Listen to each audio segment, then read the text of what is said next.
Hey, where did you come from? This is the town.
Seven o'clock. Do you have butterflies? Of course. You have to have them. Of course.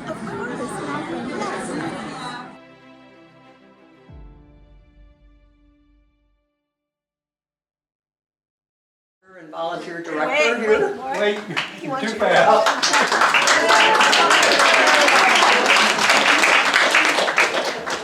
Okay, go. Now I'll start all over. One more time.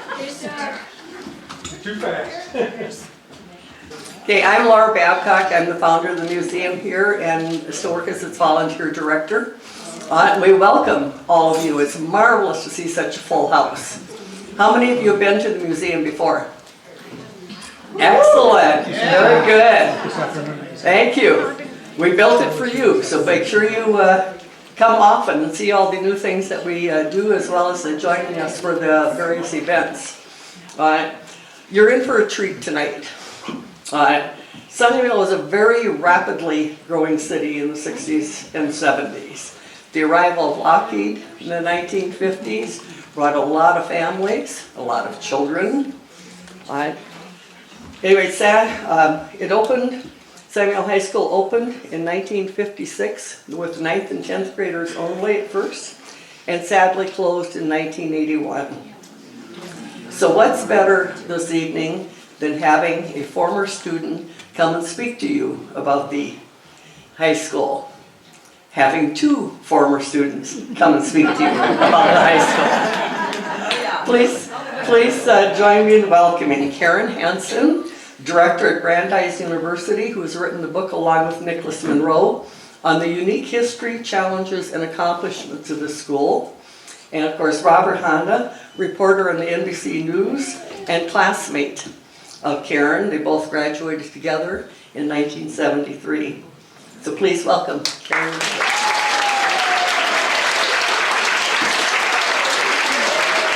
Thank you so much, everybody. Hello, Sunnyvale, and hello, Jets. Welcome to the Sunnyvale Heritage Museum, or as we like to call it, the hangar. And we are here to kind of rally around Karen Hansen. You know, one of the things that we've been talking about before, and I think almost every time Jets get together, we talk about what a special place it was. And we knew it was, but we are so lucky to have someone with such expertise to be able to kind of chronicle it for us and to kind of show the world how special it was. In fact, if somebody had told me, you know, the head of the sociology department at Brandeis wants to do a book about Sunnyvale High, I would have went, what? And so we are so fortunate to be able to have somebody like Karen.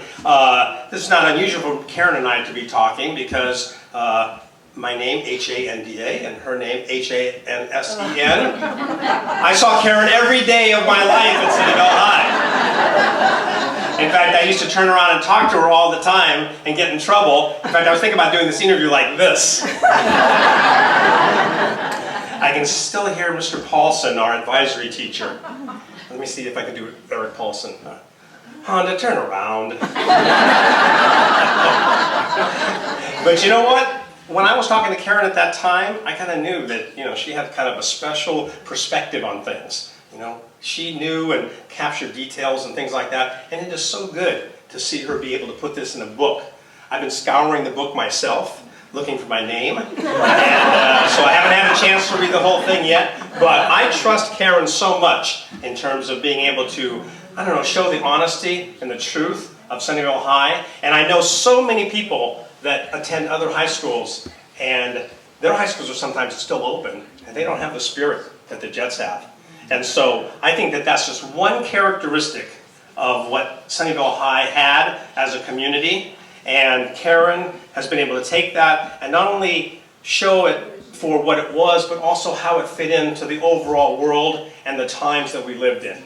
I'll be honest with you, I sometimes myself didn't even really appreciate how important, how significant the time was that we lived in until I was talking to Karen about her book.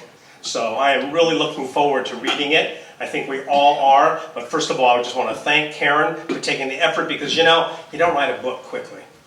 She's been doing research and talking to people and just really doing a lot, gathering a lot of information. And also, too, what I think is so important is the insight, It's not like just somebody chronicling history and facts and figures. Karen is able to have that insight into what it was about the community that made it so special.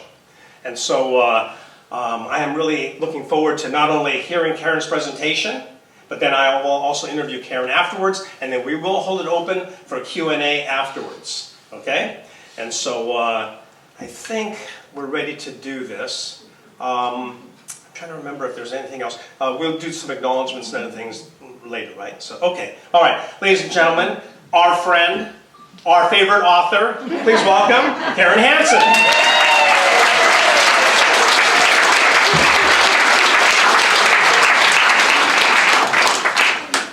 I can't even tell you how wonderful it is to be here and to see all these faces in the crowd, and when I zone into people's smiles and their twinkling eyes, I know you! It has been such a pleasure over the last 11 years to be doing research and interviewing people and writing about Sunnyvale High. And it gives me great pleasure to have you all here. And I should just let you know, the book doesn't officially publish until December 1st. So what we have over here are advanced copies if any of you are interested, but there are many ways to get this down the road. I want to quote one of my favorite authors, and I realize introduced to me by my sister-in-law, Leif Enger. He says, "No miracle happens without a witness." In many ways, Sunnyvale High School was a miracle, and I was a witness. You are all witnesses then, and you are witnesses now. The community was incredibly generous to me in ways that I didn't expect, but were absolutely essential to my growing up. It was not a perfect school, no school is, but something very special happened there.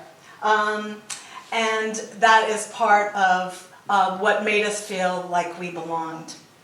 Sarah Lawrence Lightfoot, I promised Robert I wouldn't lecture, but Sarah Lawrence Lightfoot, who is a prominent sociologist teaching at the Harvard Education School, wrote a book called The Good High School.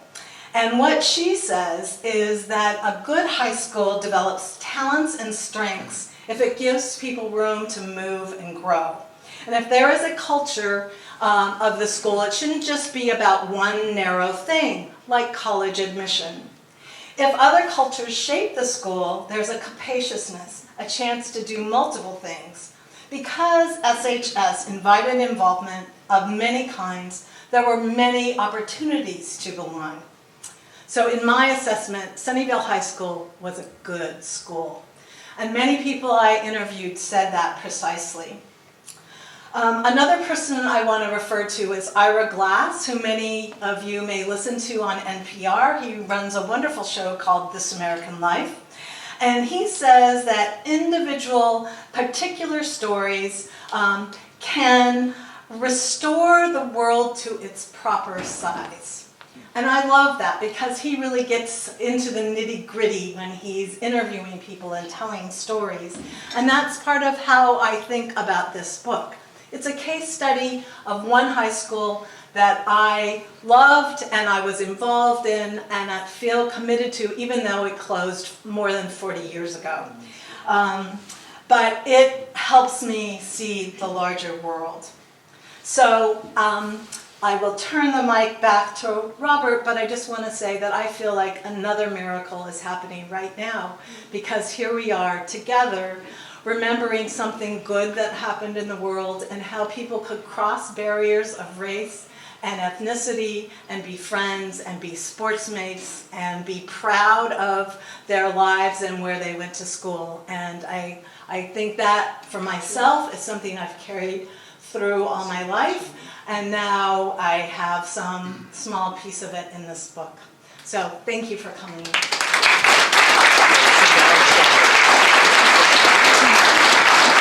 Thank you so much, Karen. Yeah, you really do actually drive home the idea that high school is just a universal experience. And we've all gone through it, and every person that went to a high school has sort of similarities to what Sunnyvale went through and things like that. And so for you to be able to take Sunnyvale High as a representation of that, it's a real honor for Sunnyvale High. And for the record, by the way, I did not tell her not to lecture. I just said that if there's going to be a quiz, I want to grade it on the curve. That's all right? Anyway, Karen, first of all, you're a hometown girl, writing about your hometown, but you live on the East Coast, teach at Brandeis, or you were. When you come back to Sunnyvale, which is sporadic, what is some of the things that strikes you about how much your hometown has changed when you come back? What do you observe? What kind of resonates with you when you see your town now? Well, I think it's something that strikes everyone who comes to Sunnyvale, which is that it's a series of paved roads and apartment buildings and a few factories here and there. But it's not a place where the very fertile ground feeds orchards. It is a place where people drive through or come to work, maybe live. And that is a transformation that everybody in Santa Clara Valley has witnessed, but it's rather stunning. So it is meaningful to me that there is now a school at the former campus of Sunnyvale High School. They invite us home for a football game every fall and welcome us, and the community still gathers. So that's one of the things that stays the same in the midst of all this development. So I find that very heartening. Yeah, that's very encouraging to hear, because I think a lot of people do when they come back and they see how much has changed. They worry about the personality and the soul of the city. And quite frankly, I just think that Sunnyvale High School graduates, they embody that spirit, because we keep coming back even though our school closed so long ago. And that's like the city's changed, and yet that spirit endures. I was talking a little bit about how I saw you every day, and the one teacher I did see almost every day and was Eric Paulson, who is here, by the way, and we're very thankful that Eric is here. Thank you, Eric, for being here.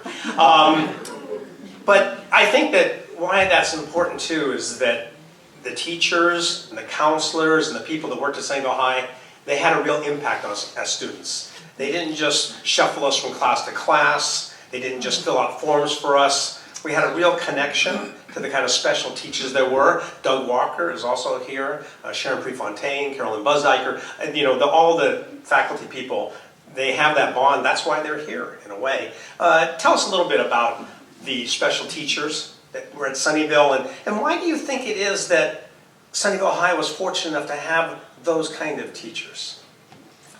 That's a driving question for me and for my book.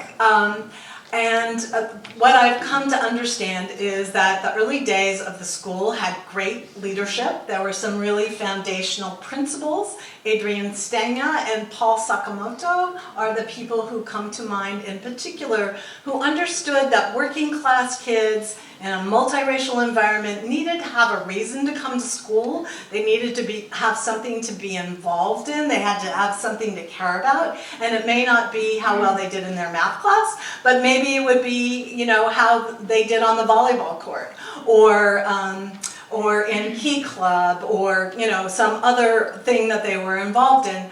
And the leadership understood that.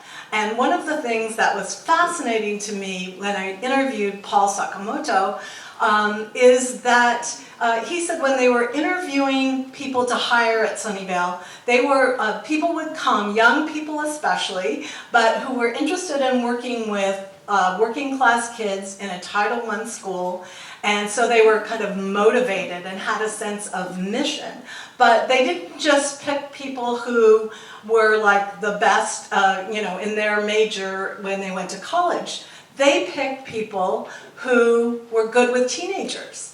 And I thought this was remarkable. It was not something you often hear. You think, oh, you get the best candidate. So you want somebody with the highest test scores or the best GPA, but that person may not be a very good teacher, and that person may not be able to relate to teenagers. And then you get people like Carolyn Buzzdiker and Doug Walker who understand what it is that young people are going through.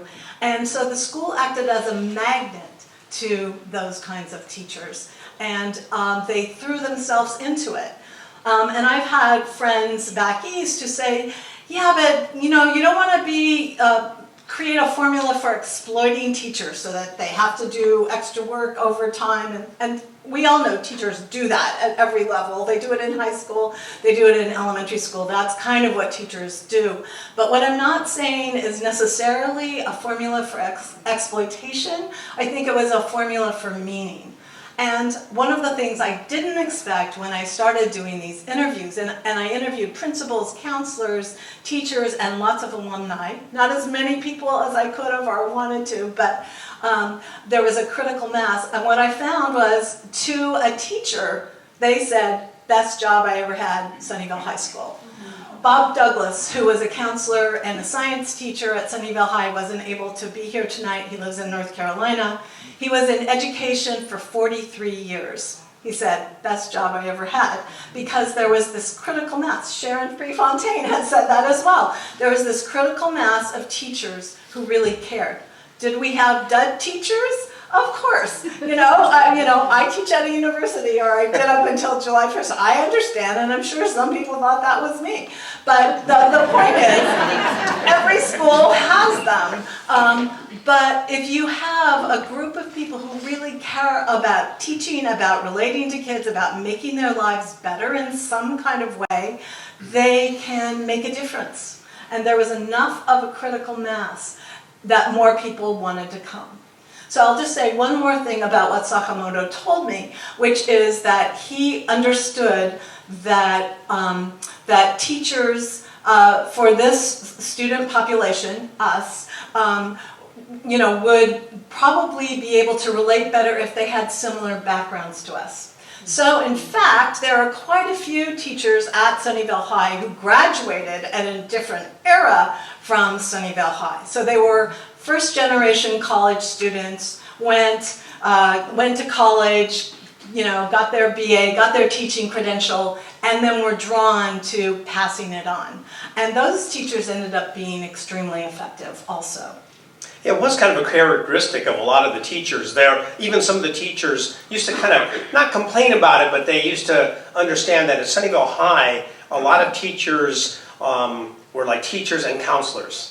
That a lot of the students went to teachers to get counseling, and I'm talking about advice and things like that. One of our mutual friends, a Sunnyvale alum, great teacher, Jim Miller is here, and we get together with him, and I remember many times going and talking to Jim after school about things, and it wasn't even about computer programming or anything that he was teaching. It was just that I had a rapport with him, and I was able to talk to him about it. And I know a lot of other people felt that way. I felt that way about Doug, Sharon, Carolyn. And so that counseling aspect is something that, when you're saying about people kind of wanting to do it versus being assigned to do it, that was, I think, a big difference at Sunnyvale High, was the teachers wanted to do that. They wanted to be that way. Also, the Sunnyvale High, and it was unusual, especially at that time, was sort of the race factor, you know, and things. And there were, I don't know, you know, we've talked about this before, you know, there were some racial incidents. I tend to have a kind of a different view of some of them, but still, there was no doubting that the diversity of the school led itself to some conflicts. And for you, how much did that kind of not only make what was happening at Sunnyvale High sort of something universal in many areas, but also very unique? Because I remember, interestingly, that blacks, Latinos, Asians, we all kind of consider ourselves minorities. We just kind of, we thought of ourselves as being like one group because we were all sort of in it together. And sometimes that splinters a little bit, but for the most part, I do feel that at Sunnyvale. So I didn't always feel that any racial tension. For you, though, when you're examining and looking back on it, what were some of the things that you kind of came away with, and maybe how did they jive with what you were thinking about when you were experiencing them at the time? Well, that's a really big question. But That's what I'm here for.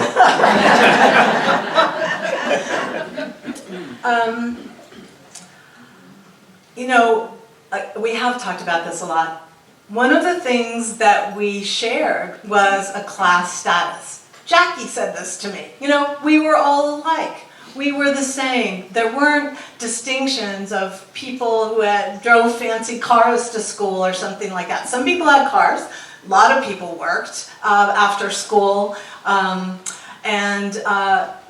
there was a kind of commonality of circumstance that we recognized as being more important than whatever differences that we had.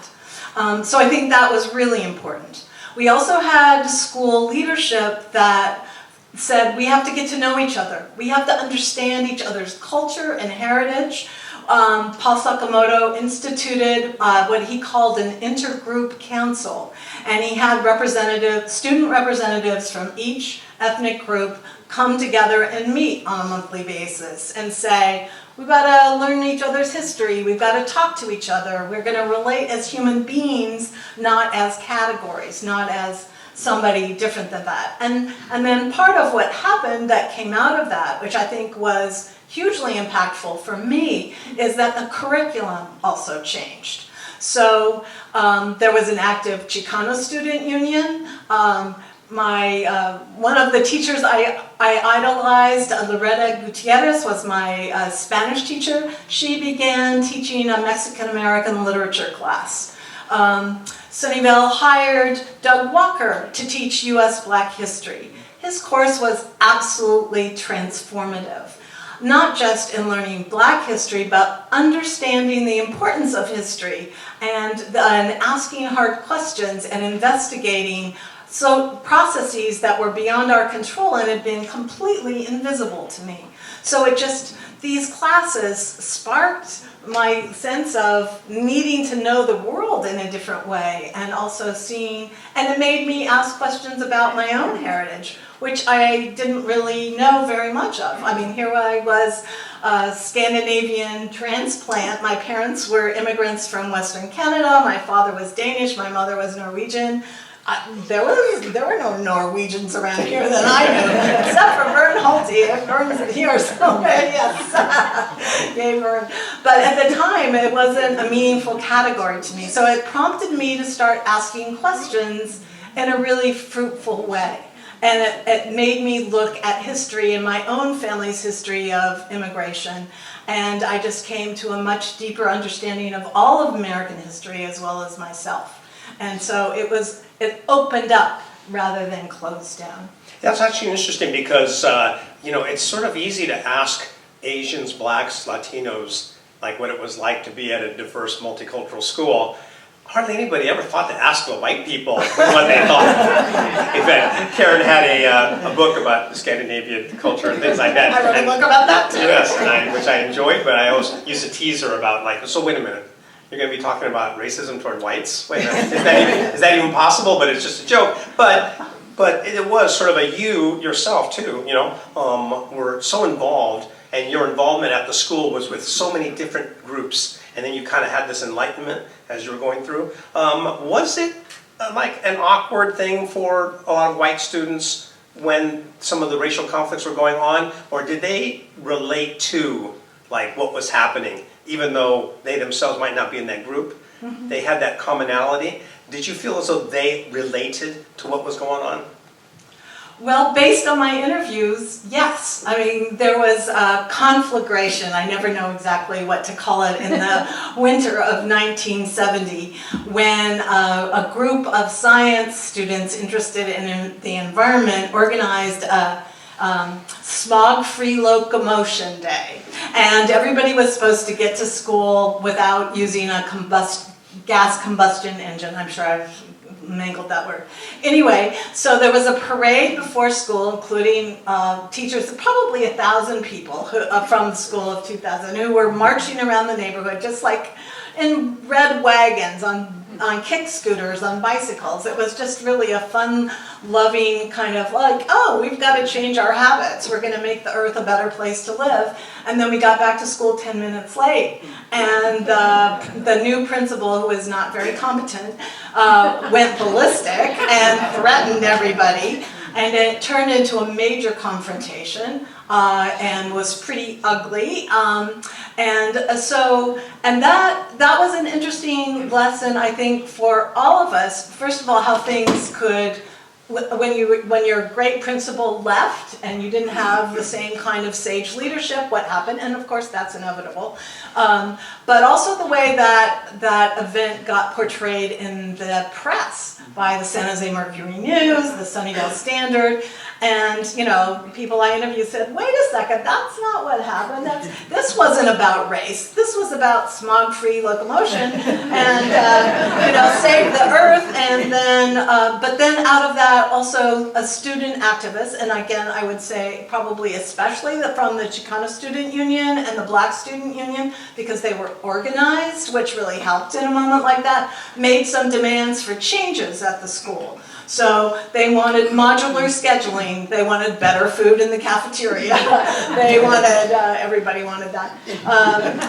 They wanted multicultural curriculums, and some of those changes came to pass. And in particular, I mean, it was out of that the school decided and the district approved hiring Doug Walker to teach U.S. Black History, and that was a transformative class, not just because of the content, but because of the kind of teacher that Doug was. So it changed relationships, and I think students understood something different because they realized what happens if you organize and you work together. But there was a basis for solidarity, and people understood that. So there was a critique of the media, if you will, Robert, for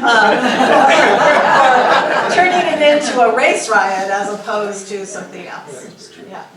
I think it was a race riot. No, I know what you're meaning. In fact, one thing I remember that you just mentioned that I'd forgotten about was that the school did go through quite a change with the principal, and with it came a different atmosphere.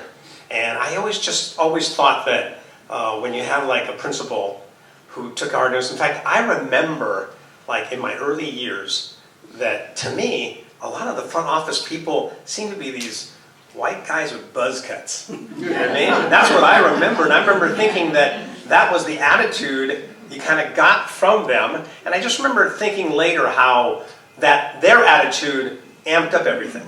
You know what I mean? I don't think that it should necessarily have gotten to the point, but when you're taking people who are protesting for change and treating them like they're causing trouble, you're going to automatically sort of change everything that's happening around it.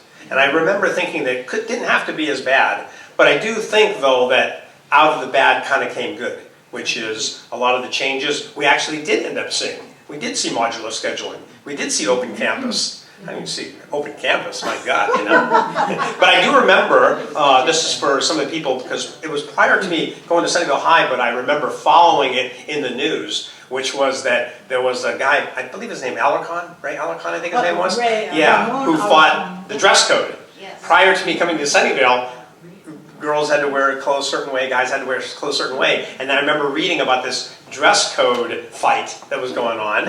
And then by the time I got to Sunnyvale, the dress code was gone. And so I do remember thinking in my mind, like, oh, Sunnyvale High is kind of a progressive kind of place. Because, you know, you could complain about a lot of things, you wouldn't necessarily see change. And so we were able to see change like that. Footnote, he actually took the case to federal court yeah. and won. And Yeah. so they dismantled the dress code in this district because of Ramon's case. Yes. I could wear my dress up higher than my knee. When you were researching your book, you're going to hear all these different opinions and all these memories from people. And some of them are obviously individual, but then they're also changed through time, you know, and people sometimes look back on memories and tell you what they're thinking about the way they view it now versus the way they viewed it then. For you, when you were sort of interviewing people and everything, how organic was it? Like, did you just let people sort of say, you know, what they remembered or something, and then kind of dig a little deeper to find out maybe what the change might be? Because I would think that change would be in and of itself significant to see how somebody changed from the way they looked at things when they were in high school to the way they look now. For you, though, trying to talk to so many people and then incorporate it, synthesize it into a book, what was the sort of the process for you when you were talking to people? Well, before COVID, I was able to interview people in person, so that is an important thing that COVID changed, because then I actually did a lot more interviews over Zoom, and that's a different kind of thing as well. So this is a challenge of oral history. I am a firm believer in oral accounts and archiving them. In fact, the interviews that I've done are going to be archived at the California History Center at De Anza. I really firmly believe this. But our memories do shift and change, and I try to start interviews by asking people about their home in 1968. Like, what was the configuration of the home? Who was living there? What school were you going to? What was happening? So I try to ground people in the everyday. And I think that helped move back. But there's always some, I don't want to say distortion, but there's some ways that our minds twist things to make it work better for us, and that's one of the frustrating things about talking to Robert, because he's like, ran a video of every party that we went to, every interaction. No, some people have really astute, acute memories. But I also think that how people remember is important. That's a kind of information in and of itself. And part of what I tried to do in the book was to put together a pastiche of how people remembered something. And I would say, well, this person said this, and this person said that, and it's probably some combination of these 5 things. And I think that dialogue, that difference of perspective is useful.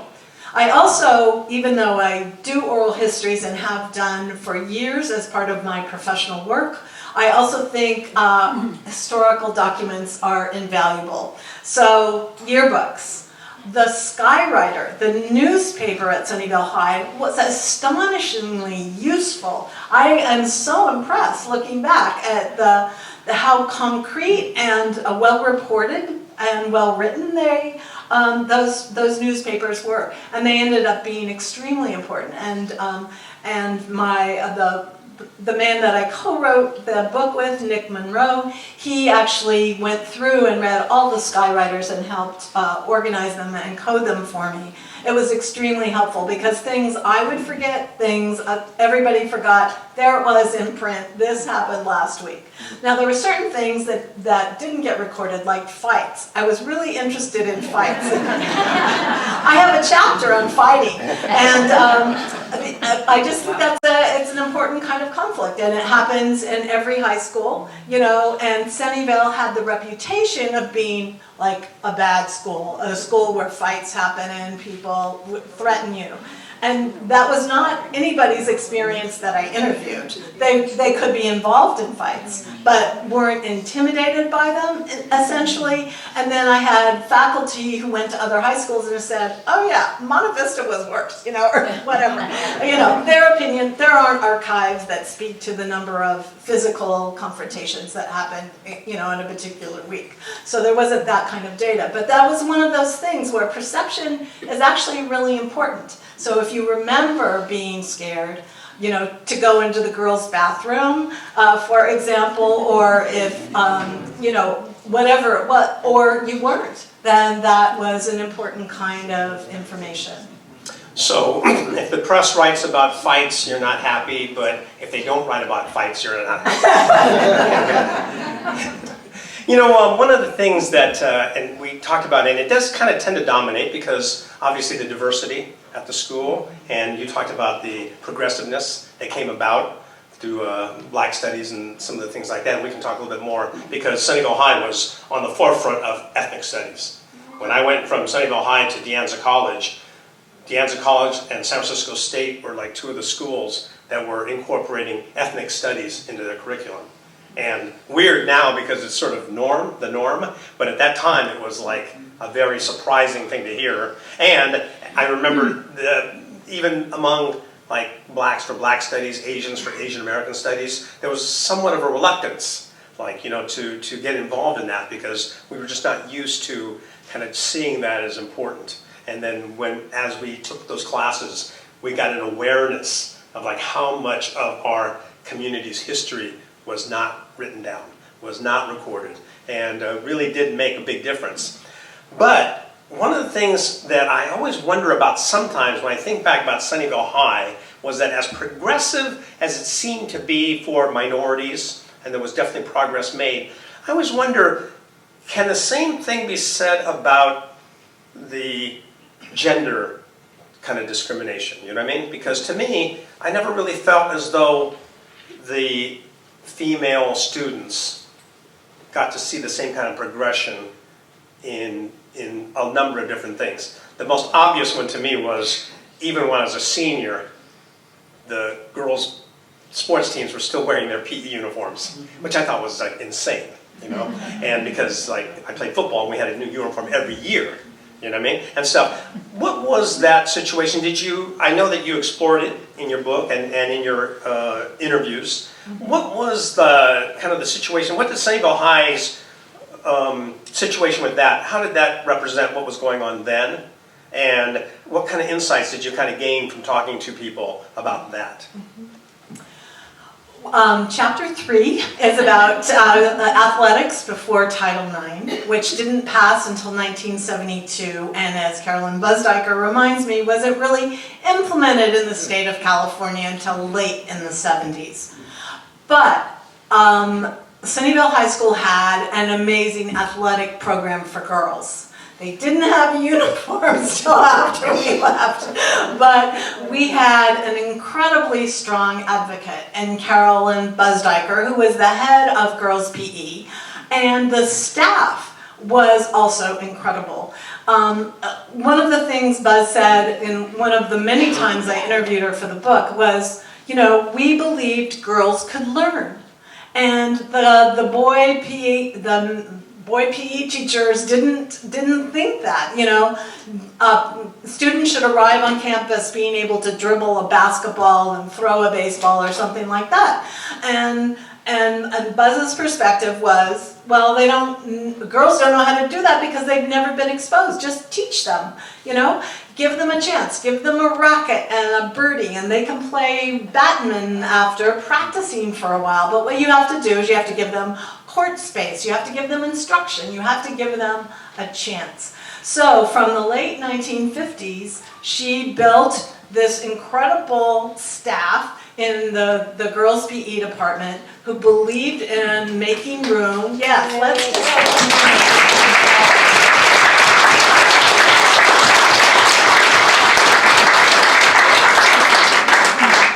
And it meant that she had to fight all the time for court space to share basketball courts. We had one gym, not two gyms, and there was a dividing line in the middle.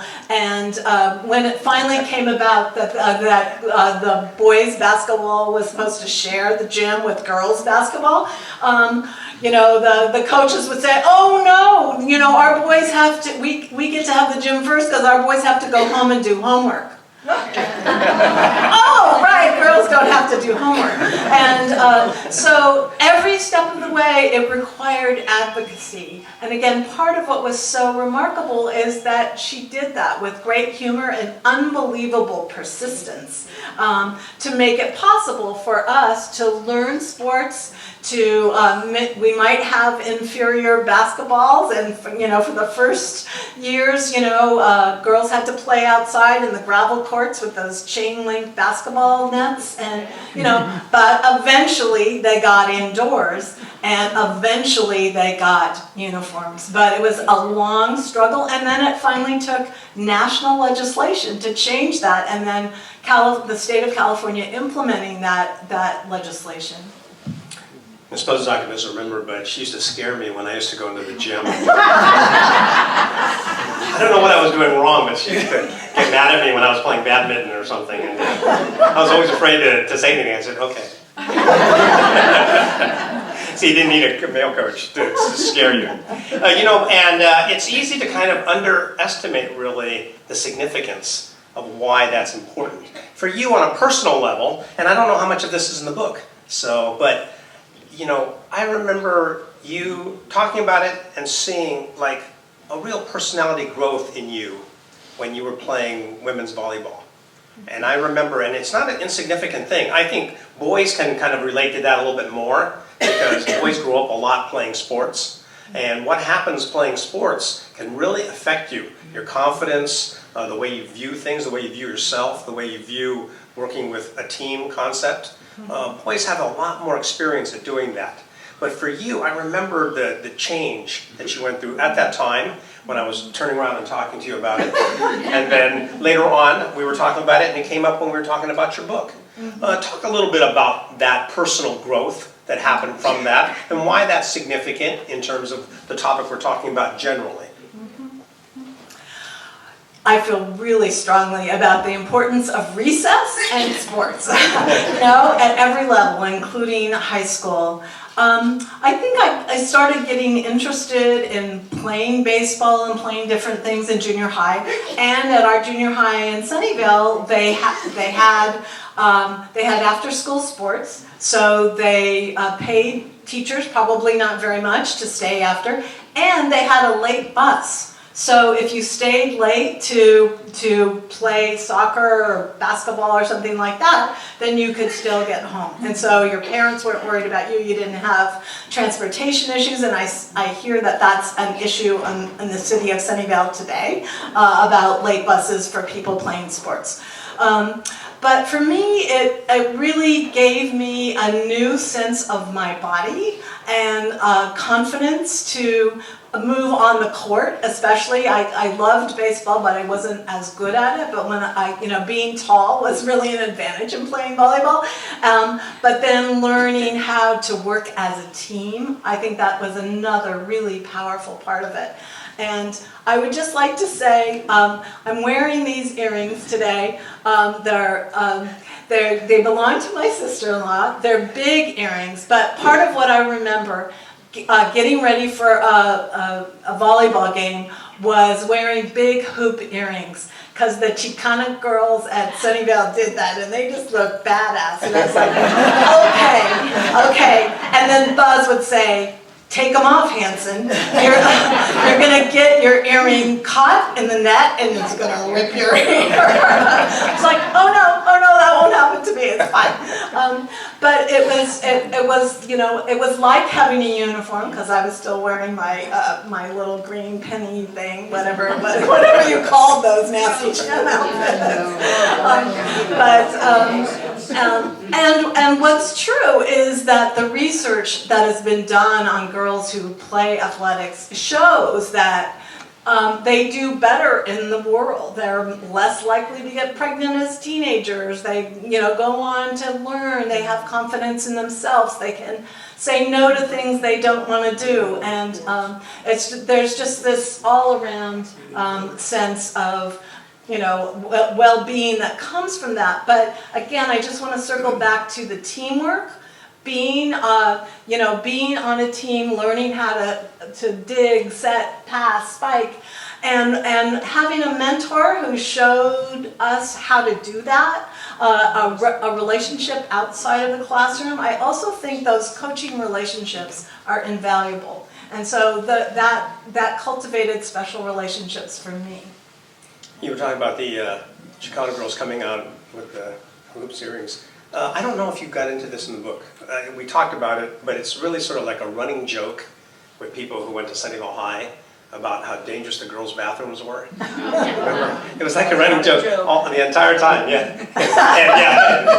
And maybe not a joke, but still. But that kind of did. Yes. And I remember students from other schools knew about it, and they used to say, "You don't want to do that." When you came to Sunnyvale High to play a game or something, you don't want to go. And it's amazing to me because you'd be thinking like, oh, they're afraid to go into the alley or they're afraid to go behind the building. But they were afraid to go into the girls' bathroom. That was like really interesting. But to me later, when I thought about it and why it was such a running joke, was it did kind of represent sort of an image that Sunnyvale High had at the time. But because we laughed about it really, you know what I mean? It's interesting to me that when I think about like the way people might have viewed Sunnyvale High or the way people might have viewed, the community and things like that, never really fazed people that went to Sunnyvale High. I really don't think that it did and stuff. When you were doing your book, did that kind of come across to you that and make it easier for you in terms of writing the book? Because people are sort of open about the way they felt and the way they looked at things at that time. And that one was just one of the representative examples I remember of people, of what they thought other people thought of Sunnyvale High. Yes. So yes, about the girls' bathrooms. Just I knew you would. A good author. There was people smoked in the bathrooms. Anyway, you just avoid them whenever possible. But it wasn't because of being dangerous. But there was an image of the school, and people made disparaging comments when they come to play sports against us, or when we went somewhere else to play a game. And there was a way that it made us feel indignant. It made the teachers feel indignant. And there was a way, I think it created a kind of solidarity, because it was like, okay, you're afraid of us, but you don't need to be afraid of us, but that's okay, because we're fine. And you have this trumped up stereotype of what you think it's like at our school, because our school was very safe. To a person, I asked them these questions, and people said I felt fine. I was there. Again, fights, yes, but those tended to be really episodic and individual, not a kind of a sense of a dangerous place. Yeah. So the school pride came from that as well. I really do. I really felt as though people. It was like sort of an interesting kind of pride in hearing people talk about Sunnyvale that way. It's a hard thing to pin down, but I do remember that it was a sense of pride and not embarrassed or anything at all. And maybe even sort of a laughing about it and that kind of thing. And because we've all seen Mean Girls, so there's bad stuff at every school. So, tell me something. When you were doing the research, though, you kind of came to a number of different points where this was going to make it into the book, and that was going to make it into the book, and everything like that.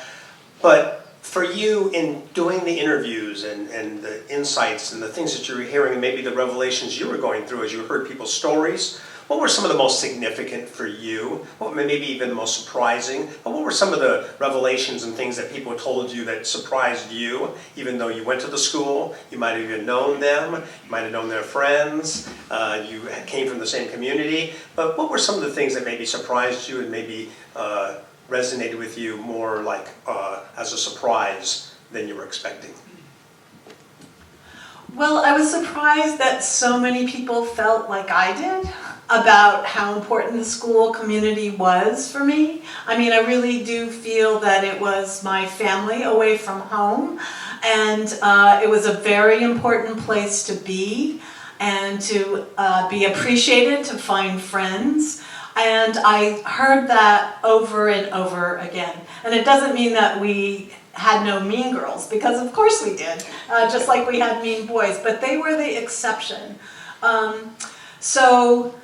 And I guess as an extension of that, and I want to say thanks to all the people who agreed to share their stories with me, there is a kind of generosity amongst Sunnyvale students that is still overwhelming to me today in a very positive way. There's like a belief that when you do well, we do well. And that was true then, and that is still true today. And I think that's really quite remarkable. I think that the teachers felt that as well. And you know, we didn't know each other's backstories very much, so I would say some of the surprises for me was learning more about what people were struggling with and what was happening at home that I had absolutely no idea of. You know, we would have slumber parties occasionally, so there are some houses we'd go toilet paper people's houses and do all those silly things that teenagers do. We had a lot of fun doing it. But I think a lot of people felt as I did. This was a safe place to come and be cared for and nurtured. And I don't need to tell you what's going on at home for you to go ahead and embrace me, because we're all here. And again, there was that sense of we that came out of the rest of the town, the rest of the district looks down on us. But guess what? We are really good people. And we take care of each other, and so that ends up being more important than other things. Yeah, and I think that that's so important that you wrote this book with that kind of thing in mind, because I think that it is sort of like, for all the generalities and all the stereotypes and all the other things that people might have had in the past, your book is going to endure. You know what I mean? And that image of Sunnyvale High and the things that you're trying to get across will endure. And that really is in itself the most significant thing about this. Now that you... Could I just say one more thing about that? So, you know, I think saying what a school is a very challenging idea. A school is so much more than you go to the classroom and you learn something and then you take a test at the end and then you get your degree. And community doesn't really capture it sufficiently in my mind. So I was looking for words and I really haven't come up with a descriptor. But community, I think, comes closest to it because there are all these levels and people weaving in and out and friendship groups over here and activities over there, and there's a way in which you come together and support each other, and Sunnyvale High School really did that. And I think that's one of the reasons it has endured. You know, the community has endured. Yeah. When you were researching your book over years, was there any one point when you thought you had the story down and then you did some more interviews and then you decided, oh, it still needs to evolve? Because we've talked about that, the evolution of the way the story came about. Yeah. Now that you have it in book form and it's for sale on Amazon as well as other places. Published December 1st. Right, yeah. Now that it's actually its own thing, you know, it's the book and all the research is done, all the decisions to be made about what to include, what to talk about, what not to talk about, and everything like that. What's your thought about the book as a whole now, stepping back a little bit from the process? And what would you maybe want people to think about when they're going to read it?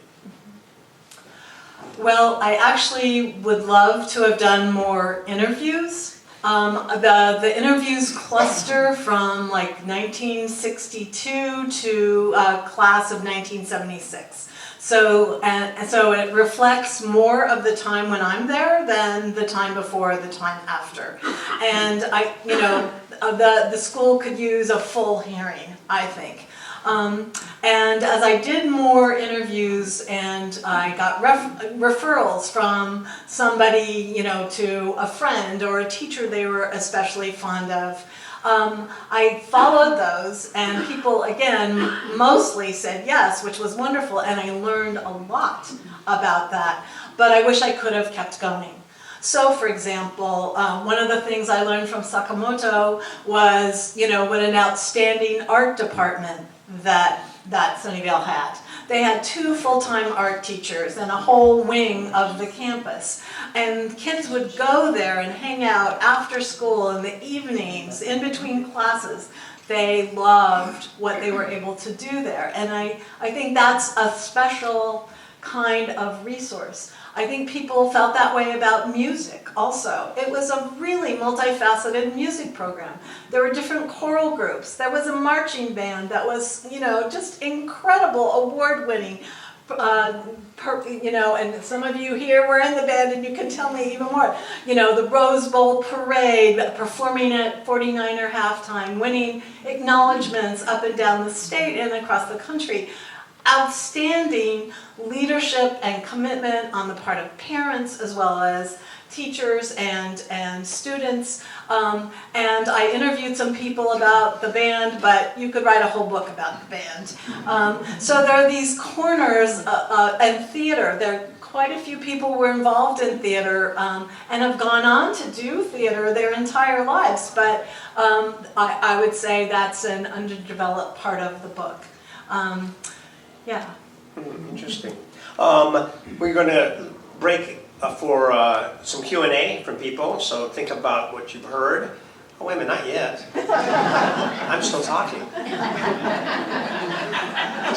Yep. We're going to break it for Q&A, but just some final thoughts as you sit here before a group of people who not only are waiting to read the book, but also helped you in putting it together. Any final thoughts or something that you want to convey about everybody here that helped you in that process, directly or indirectly? And we'll get the tissue ready in case you want. I do have my Kleenex at my side. Well, you know, I opened with that quote from Leif Inger about miracles needing a witness. And it's partly how I feel about oral history, too, that it's really important for people's stories to be told, and there are so many in this room, in the school, and I just feel incredibly fortunate because I really feel like the seeds of my personality, my being, my quest, my you know, for understanding the world really started at Sunnyvale High School. And I feel that my friends and my teachers helped give me the strength to believe in myself and to carry that forward. So I am incredibly grateful. And so this feels like such a full circle, and I don't know what else to say without crying. So thank you very much. Thank you, Karen Hansen, author, fellow students. Let me see, we're going to do some Q&A.